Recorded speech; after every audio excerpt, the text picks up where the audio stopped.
ભક્તો, શું તમે ક્યારેય વિચાર્યું છે કે જેને આપણે અશુભ માનીને ઘરની બહાર ફેંકી દઈએ છીએ, એ જ કાંટાળો છોડ ક્યારેક ભાગ્ય ફેરવી નાખે એવી શક્તિ ધરાવતો હોઈ શકે?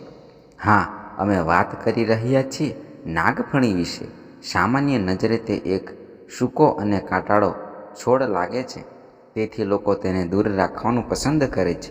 પરંતુ કેટલાક પ્રાચીન માન્યતાઓ અને તાંત્રિક પરંપરાઓમાં તેને ધન અને રક્ષણનું પ્રતીક માનવામાં આવ્યું છે. આજે હું તમને આ રહસ્યમય છોડ વિશે એવી વાત જણાવવા જઈ રહ્યો છું કે જેને સાંભળીને તમે ચોંકી જશો.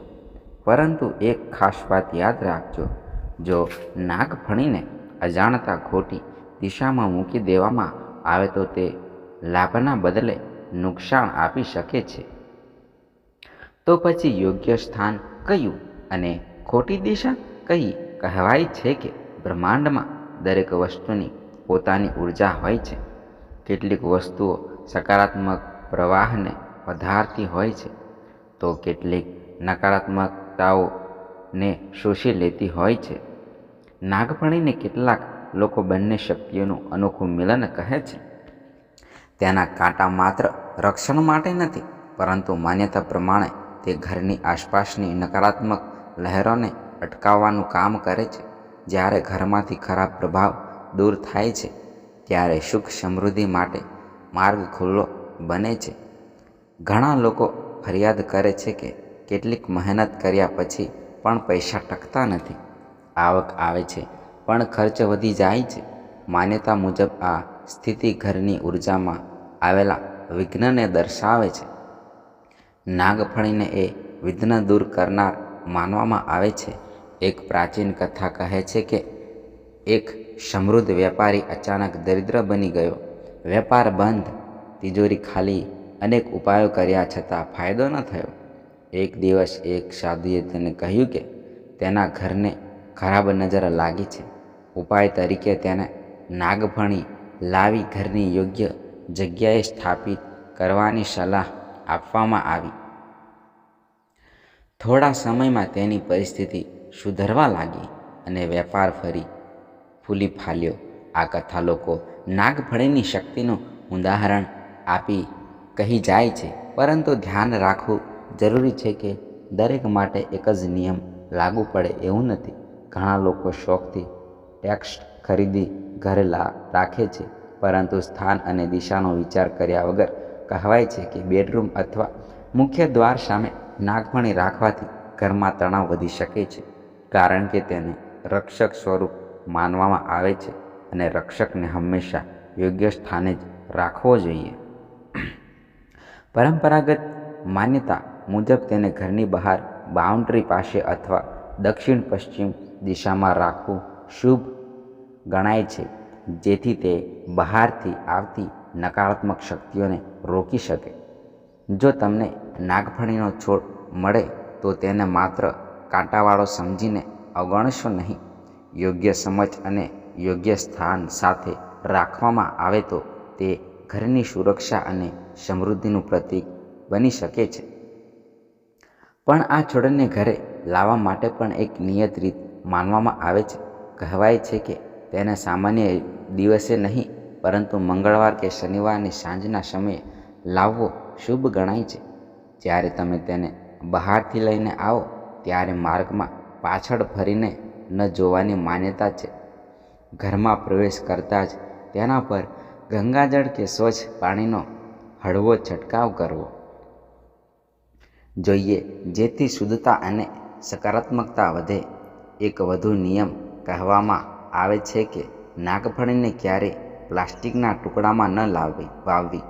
માટીના કુંડાનો ઉપયોગ શ્રેષ્ઠ માનવામાં આવે છે, કારણ કે માટી પંચતત્વનું પ્રતિનિધિત્વ કરે છે અને છોડની ઉર્જાને સ્થિર રાખે છે.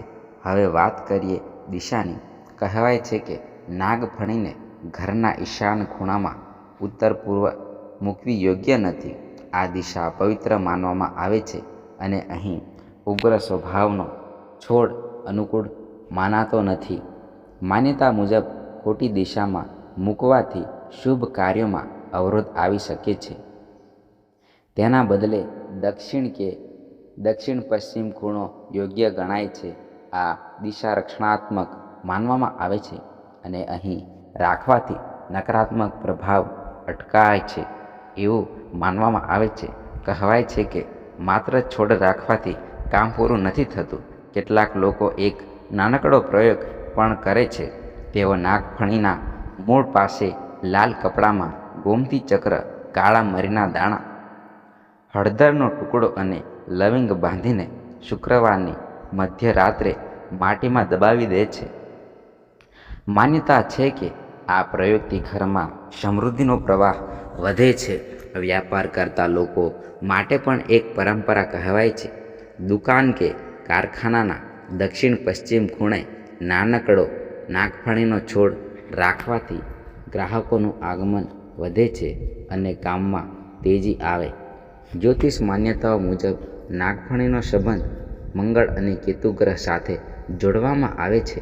કહેવાય છે કે કેતુના પ્રતિકૂળ પ્રભાવથી અચાનક નુકસાન કે વિઘ્નો ઊભા થાય છે અને નાગફણી તે પ્રભાવને શાંત કરે છે. મંગળ નબળો હોય તો વ્યક્તિમાં આત્મવિશ્વાસ ઘટે છે, જ્યારે નાગફણી સાહસ અને હિંમતનું પ્રતીક માનવામાં આવે છે. જો ઘરમાં વારંવાર બીમારી રહેતી હોય અથવા દવા ખર્ચ વધતો હોય તો પણ કેટલાક લોકો નાગફણીને ઉપાય રૂપે રાખે છે. તેઓ માને છે કે તેની આસપાસનું વાતાવરણ શુદ્ધ રહે છે.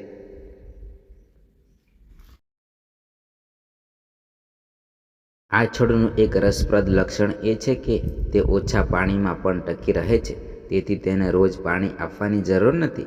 આથી તેને સહનશીલતા અને સંયમનું પ્રતીક પણ માનવામાં આવે છે. પરંપરા મુજબ લાલ કપડાનો પ્રયોગ કર્યા પછી દર શુક્રવારે સાંજે નાગફણી પાસે સરસવના તેલનો દીવો પ્રગટાવવો અને મન સમૃદ્ધિથી પ્રાર્થના કરવી. કહેવાય છે કે આથી અટકેલા કામ સરળતાથી પૂરા થવા લાગે છે અને અટવાયેલા પૈસા પાછા મળે છે. જો વધારે કર્જ થઈ ગયું હોય તો શનિવારની રાત્રે નાગફણીના એક કાંટા પર કાળો દોરો બાંધીને મનમાં કર્જ મુક્તિની પ્રાર્થના કરવાની પણ એક ગુપ્ત માન્યતા છે. કહેવાય છે કે આ ઉપાયથી ધીમે ધીમે કર્જ ઉતરવાનો માર્ગ ખુલ્લો બને છે. દોરો બાંધતી વખતે એક મજબૂત ગાંઠ જરૂર બાંધો અને એક ક્ષણે મનમાં સ્પષ્ટ સંકલ્પ લો કે તમે કર્જના બંધનમાંથી સંપૂર્ણ મુક્તિ મેળવશો. કહેવાય છે કે સતત 7 શનિવાર સુધી આ પ્રથા કરવાથી ધીમે ધીમે પરિસ્થિતિમાં ફેરફાર દેખાવા લાગે છે. જેમ જેમ છોડ નવી વૃદ્ધિ કરે છે તેમ તેમ જીવનમાં પણ નવી તકો ઊભી થવા લાગે છે. અચાનક આવકના રસ્તા ખુલે, અટવાયેલા કામ આગળ વધે અને કર્જનો ભાર હળવો થતો જાય. આવી માન્યતા પ્રચલિત છે. જો તમારા નજીકનો કોઈ વ્યક્તિ ખોટી સંગતમાં ફસાઈ ગયો હોય તો તેના કપડામાંથી એક નાનો તાંદડો લઈને નાગફણીના મૂળ પાસે દાટી દેવાની રીત પણ કેટલાક લોકો અનુસરે છે. એમ માનવામાં આવે છે કે આ પ્રયોગથી તે વ્યક્તિના મનમાં ધીમે ધીમે સકારાત્મક પરિવર્તન આવે છે અને તે ખોટી આદતોમાંથી દૂર થવા લાગે છે. એક મહત્વની વાત ધ્યાનમાં રાખવી જરૂરી છે. જો ક્યારેક નાગફણી સુકાઈ જાય અથવા બગડવા લાગે તો તેને અશુભ સંકેત ન માનો. પરંપરાગત માન્યતા મુજબ તે ઘરને આવનારી મુશ્કેલી પોતે શોષી લે છે. આવા સમયે તે છોડને સન્માનપૂર્વક જમીનમાં દફનાવી દેવું અથવા વહેતા પાણીમાં વિસર્જન કરવું અને તેની જગ્યાએ નવો છોડ સ્થાપિત કરવો શુભ ગણાય છે. આ છોડને ઘણા લોકો પરિવાર માટે રક્ષણ કવચ સમાન માને છે. માન્યતા છે કે જ્યાં સુધી તે ઘરમાં છે ત્યાં સુધી નકારાત્મક શક્તિઓ ઘરની અખોટ પાર નથી કરી શકતી. તે ઘરના સભ્ય માટે એક અદૃશ્ય ઢાલની જેમ કાર્ય કરે છે. ઘણા લોકો કાંટાવાળા સ્વરૂપને જોઈને તેને અશુભ સમજે છે, પરંતુ પ્રકૃતિનો નિયમ અલગ છે. જેમ ગુલાબની સાથે કાંટા તેની રક્ષા માટે હોય છે, તેમ નાગફળીના કાંટા સુખ અને સમૃદ્ધિને સુરક્ષિત રાખવાના પ્રતીક ગણાય છે. કહેવાય છે કે વિશ્વભરમાં ઘણા લોકોએ માત્ર આ એક છોડ પર વિશ્વાસ રાખીને પોતાના જીવનમાં પરિવર્તન અનુભવ્યું છે. જેને સામાન્ય લોકો એક સામાન્ય કેકટ્સ માને છે, તેને કેટલાક પરંપરાગત મત મુજબ કુબેરનું પ્રતીક પણ કહેવામાં આવે છે. જો તમે આ માર્ગ અપનાવો તો મનમાં પૂર્ણ વિશ્વાસ રાખવો જરૂરી છે. અડધો વિશ્વાસ અડધું પરિણામ આપે છે એવી માન્યતા છે. યોગ્ય દિશા અને શ્રદ્ધાભાવ સાથે કરાયેલ પ્રયોગ સુખ, શાંતિ અને સમૃદ્ધિ લાવે છે.